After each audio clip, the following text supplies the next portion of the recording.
Hello everyone, I am Sunny, your physics teacher. Welcome back to my YouTube channel.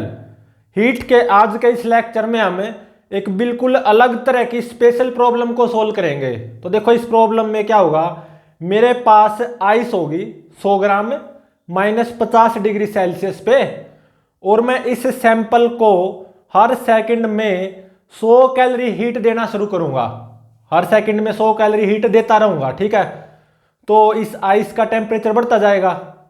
तो कुछ time बाद इस ice का टेम्परेचर बढ़ता बढ़ता 0 डिग्री सेल्सियस हो जाएगा, और मैं लगातार इसको हर सेकंड में 100 कैलोरी हीट देता जा रहा हूं। तो फिर ये जो मेरी 100 ग्राम आइस है अब 0 डिग्री सेल्सियस टेम्परेचर पे आ चुकी है। अब इसका फ्यूजन होगा और फिर ये 100 ग्राम वाटर में कन्वर्ट हो जाएगी 0 डिग्री सेल्सियस पे ही। कुछ टाइम लेगी और मैं लगातार 100 कैलोरी हीट देता जा रहा हूं, ठीक है, हर सेकंड में इस सैंपल को। फिर इसके बाद में क्या होगा, अब 100 ग्राम वाटर आ चुका होगा 0 डिग्री सेल्सियस पे, और मैं लगातार इस सैंपल को हर सेकंड में 100 कैलोरी हीट देता जा रहा हूं। तो अब इस वाटर का टेम्परेचर बढ़ता जाएगा, ठीक है। तो इस वाटर का टेम्परेचर बढ़ता बढ़ता 100 डिग्री सेल्सियस भी आएगा, ठीक है, कुछ टाइम लेगा ना। तो फिर उसके बाद में ये मेरे पास 100 gram water 100 degree Celsius temperature पे हो जाएगा, और मैं लगातार हीट देता जा रहा हूँ हर सेकंड में 100 कैलोरी, ये हीट देता जा रहा हूँ, ये नहीं रुकनी, ठीक है। और फिर इसके बाद में क्या होगा, इस 100 ग्राम वाटर का टेम्परेचर तो 100 डिग्री सेल्सियस ही रहेगा, लेकिन ये 100 ग्राम वाटर अब स्टीम में कन्वर्ट हो जाएगा 100 ग्राम स्टीम में। तो यहाँ पे क्या होगा, वेपोराइजेशन, ठीक है, कुछ टाइम लगेगा। और फिर 100 ग्राम जो स्टीम है 100 डिग्री सेल्सियस पे आ चुका है, और मैं देखो ये बात ध्यान रहे, मैं लगातार हर सेकंड में 100 कैलोरी हीट देता जा रहा हूं। तो इसके बाद में स्टीम का टेम्परेचर बढ़ता जाएगा 100 ग्राम स्टीम का। तो कुल मिला के हम यहाँ पे temperature versus time graph plot करेंगे, ठीक है, इस सैंपल के लिए। तो देखो, मान लो मेरे पास 100 ग्राम आइस है, ठीक है, -50 डिग्री सेल्सियस पे, T = 0 पे, ठीक है। और देखो, मैं अब इसको हीट देनी शुरू करूंगा, ठीक है, हीट देनी शुरू करूंगा, स्टार्ट करूंगा इस सैंपल को। और क्या करूंगा, मैं हर सेकंड में 100 कैलोरी हीट दूंगा। इन एवरी सेकंड मैं लगातार मतलब हीट देता रहूंगा हर सेकंड में 100 कैलोरी, ठीक है। हर सेकंड में 100 कैलोरी हीट एनर्जी देता रहूंगा। तो देखो, T = 0 पे मेरे पास इनिशियली एक 100 ग्राम आइस का सैंपल है -50 डिग्री सेल्सियस पे। अब मैंने T = 0 पे इसको हीट एनर्जी देनी शुरू की, ठीक है। तो इस आइस का टेम्परेचर बढ़ता जाएगा। Case number first, 100 gram ice का टेम्परेचर बढ़ता जाएगा, सही बात है। तो अब देखो, एट T = T1 इंस्टेंट पे अकॉर्डिंग टू स्टॉपवॉच ये 100 ग्राम आइस का टेम्परेचर 0 डिग्री सेल्सियस हो जाएगा। -50 डिग्री सेल्सियस से बढ़कर 0 डिग्री सेल्सियस, ठीक है। और देखो, T = 0 से लेके T = T1 के बीच में कोई भी इंस्टेंट है, जनरल इंस्टेंट T = T, ठीक है। तब इस 100 ग्राम आइस का टेम्परेचर होगा कैपिटल T, ठीक है, ये जनरल है। तो T = 0 से T = T तक, T = 0 से लेकर T = स्मॉल t तक इस आइस को कितनी हीट मिली होगी, कितने कैलोरी, यहां पे टाइम सेकंड में है, ठीक है। तो 100 इंटू में स्मॉल t, क्योंकि हम इस सैंपल को हर सेकंड में 100 कैलोरी हीट देते जा रहे हैं। तो T = 0 से लेकर T = T तक 100 इंटू में T, इतने कैलोरी हीट मिली होगी। और टेम्परेचर -50 से बढ़कर कैपिटल T हुआ होगा, ठीक है।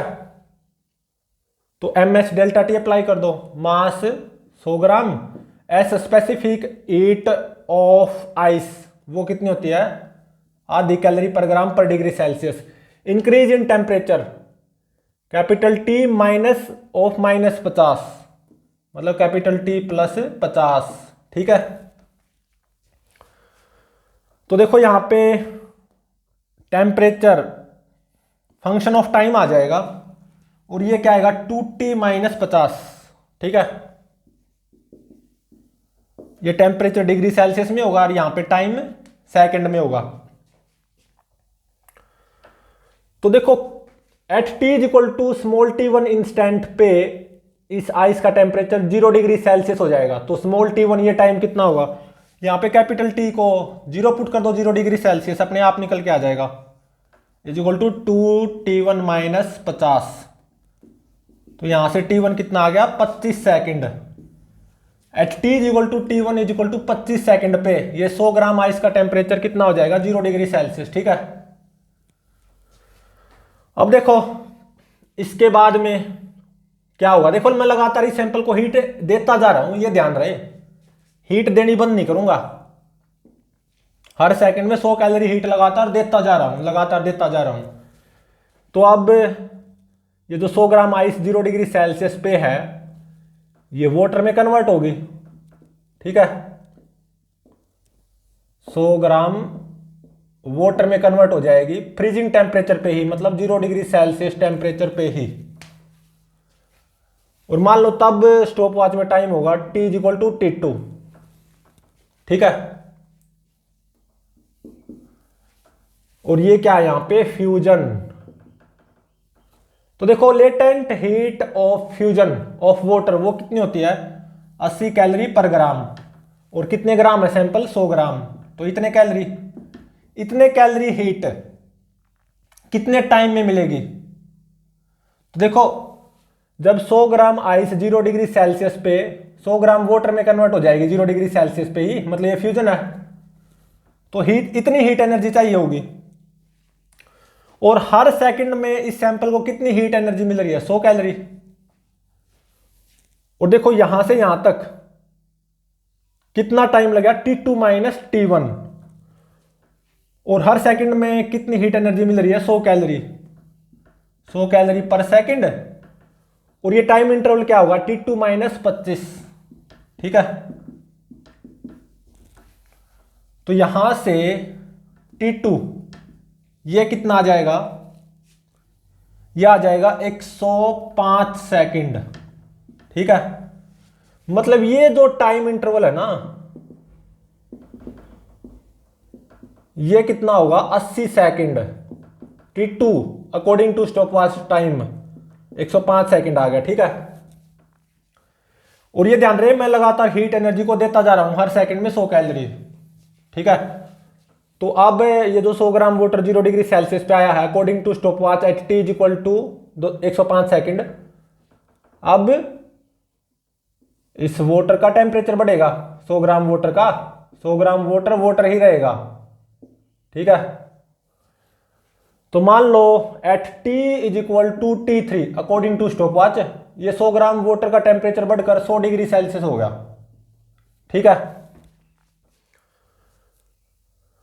और मान लो T is equal to T कोई इंस्टेंट है अकॉर्डिंग टू स्टॉपवॉच, ठीक है। यहां पे T is equal to T 105 second से ज्यादा है और T3 से कम है, ठीक है। तब मान लो इस 100 ग्राम वाटर का टेम्परेचर होगा कैपिटल T। तो अब देखो T is equal to 105 second पे मेरा 100 ग्राम वाटर का टेम्परेचर 0 डिग्री सेल्सियस, और T is equal to T पे 100 ग्राम वाटर का टेम्परेचर कैपिटल T, ठीक है। तो कितनी हीट एनर्जी मिली होगी T is equal to 105 second से T is equal to T तक इस 100 ग्राम वाटर को ms डेल्टा T अप्लाई कर दो, मास 100 ग्राम और specific heat of water 1 calorie per gram per degree Celsius. Increase in temperature capital T minus 0 is equal to, और देखो जब 100 ग्राम वाटर का टेम्परेचर 0 डिग्री सेल्सियस से बढ़कर T डिग्री सेल्सियस हुआ है,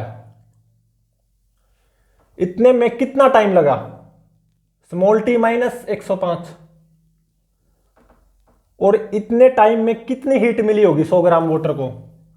100 इंटू में स्मॉल टी माइनस 105। सही बात है, हर सेकंड में 100 कैलोरी तो हीट मिलती जा रही है, और स्मॉल टी माइनस 105 इतने टाइम इंटरवल में कितनी हीट मिली होगी? 100 इंटू में स्मॉल टी माइनस 105। सही बात है, ठीक है। तो जब मेरा वाटर होगा, पूरा का पूरा वाटर होगा, तब मतलब temperature of water as a function of time यहां से आ जाएगा, ठीक है। यह आ गया, 100 से 100 कैंसिल हो गया, स्मॉल टी माइनस 105, ठीक है। जब मेरा क्या होगा? वाटर होगा, ठीक है। और जब आइस होगी, t इज इक्वल टू 0 से लेके t is equal to 25 second तक जब आइस होगी, तो temperature of ice as a function of time ये है, ठीक है। और अब देखो, according to stopwatch 100 gram water का टेम्परेचर 100 डिग्री सेल्सियस किस टाइम पे होगा? At T is equal to T3।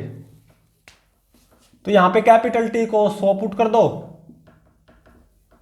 Is equal to small t को T3 माइनस 105, ठीक है। तो यहां से T3 कितना आ गया? यह आ गया 205 सेकेंड। मतलब at T is equal to 205 second पे 100 ग्राम वाटर का टेम्परेचर कितना होगा? 100 डिग्री सेल्सियस, ठीक है। और अब देखो, लगातार मैं हीट तो देता ही जा रहा हूं, हर सेकंड में 100 कैलोरी।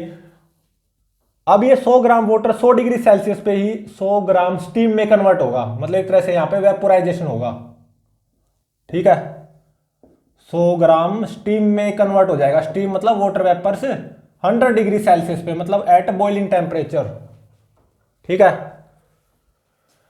तो जब मेरे पास 100 ग्राम स्टीम होगा 100 डिग्री सेल्सियस पे, मान लो तब स्टॉपवॉच में टाइम होगा t is equal to T4, ठीक है। और T3 कितना आया? 205 सेकेंड, ये भी ध्यान रहे। और यहां पे ये क्या हुआ है? वेपोराइजेशन, वेपोराइजेशन, ठीक है। तो देखो 100 ग्राम वाटर को मैं 100 डिग्री सेल्सियस पे 100 ग्राम स्टीम में कन्वर्ट करना चाहता हूं, मतलब ये क्या? वेपोराइजेशन, बॉइलिंग टेम्परेचर पे होता है ना। तो कितनी हीट देनी होगी मुझे, कितनी हीट एनर्जी देनी होगी 100 ग्राम वाटर को? तो देखो, लेटेंट हीट ऑफ वेपोराइजेशन क्या होती है? 540 कैलोरी पर ग्राम। और यहां पे सैंपल कितना है? 100 ग्राम। इतने कैलोरी हीट एनर्जी देनी होगी। और हर सेकंड में मैं कितने कैलोरी हीट एनर्जी दे रहा हूं? 100 कैलोरी। और ये टाइम इंटरवल कितना है? T4 माइनस 205, ठीक है। तो यहां से T4 की वैल्यू निकल के आ जाएगी, ये कितनी आएगी? निकाल सकते हो, 100 से 100 कैंसल, तो 540 प्लस 205 इतनी हो जाएगी ना, इतना सेकंड। 640 से 740, मतलब at T is equal to 745 second पे मेरे पास 100 ग्राम स्टीम होगा 100 डिग्री सेल्सियस पे, ठीक है।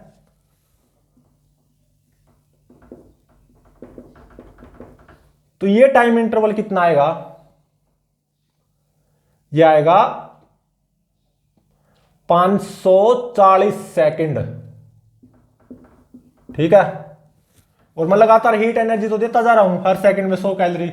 अब ये 100 ग्राम स्टीम जो कि 100 डिग्री सेल्सियस पे according to stopwatch at T is equal to 745 second, अब इस स्टीम का टेम्परेचर बढ़ना शुरू होगा, ठीक है। और मान लो according to stopwatch at T is equal to T पे इस 100 ग्राम स्टीम का टेम्परेचर होगा कैपिटल T डिग्री सेल्सियस, ठीक है। तो अब देखो, यहां से यहां तक इस 100 ग्राम स्टीम को कितनी हीट एनर्जी मिली होगी? ms डेल्टा टी अप्लाई कर दो। मास कितना? 100 ग्राम।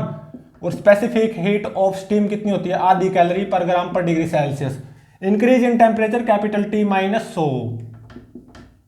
ठीक है, इज इक्वल टू। तो देखो हर सेकंड में 100 कैलोरी हीट एनर्जी मिल रही है, ठीक है। और यहां से यहां तक टाइम टेकन कितना है? टाइम इंटरवल यहां से यहां तक स्मॉल टी माइनस 745। तो हर सेकंड में 100 कैलोरी हीट और इनटू में time interval small T minus 745, तो इसके बराबर हो जाएगा ना। तो यहां से capital T as a function of small t, ये कितना आ जाएगा? 100 से 100 कैंसिल हो गया, देख सकते हो। तो कैपिटल टी माइनस 100 कितना हो गया? 2t माइनस 745 दूनी 750 दूनी तो 1500 होता है, तो ये हो गया 1490, ठीक है। तो कैपिटल टी ये कितना हो गया? स्मॉल टी माइनस 1490 प्लस 100, तो ये हो गया माइनस 1390, ठीक है।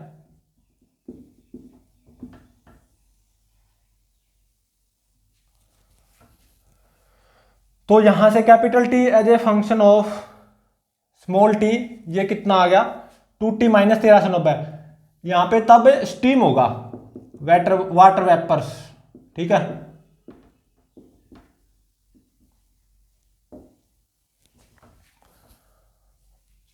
तो अब temperature versus time graph plot करूंगा मैं। टेम्परेचर डिग्री सेल्सियस में होगा और टाइम सेकंड में होगा, ठीक है। Time in second. तो देखो t इज इक्वल टू 0 पे जो मेरा सैंपल था वो 100 ग्राम आइस थी और -50 डिग्री सेल्सियस पे, ठीक है, -50 degree Celsius. t is equal to 0 पे मेरे पास सैंपल क्या था? 100 ग्राम आइस। तो हर सेकंड में मैं 100 कैलोरी हीट देता गया, तो इस आइस का टेम्परेचर बढ़ता गया, ठीक है। तो देख सकते हो जब आइस है तो आइस का temperature versus time graph straight line आएगा, y is equal to mx plus C,